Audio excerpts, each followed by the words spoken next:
લ્યો બોલો, કચ્છમાં સ્પીડ બ્રેકરના ડખામાં 92 લોકો સામે ફરિયાદ નોંધાઈ। ભચાઉ તાલુકાના લુણવા ખાતે બે પક્ષો વચ્ચે સ્પીડ બ્રેકર બાબતે બોલાચાલી બાદ મારામારી થઈ।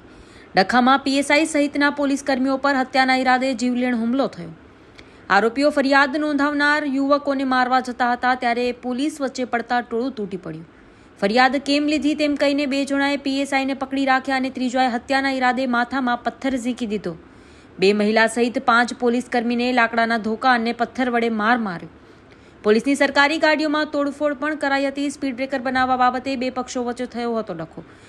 ભચાઉ પોલીસ મથકે 22 વિરુદ્ધ નામજોગ અને 70 અજાણ્યા સ્ત્રી પુરુષના ટોળા સામે ફરિયાદ નોંધાઈ।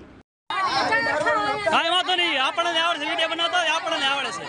હા એ વાત છે, એ બધા અમને આવડે વિડિયો બનાવતા, બરોબર ને? હા તમે તો રેડો સાહેબ, બહુ તો ભલે રે, બરોબર ને? હા વિડિયો અમને આવડે બનાવતા। કોઈ માથે માણસ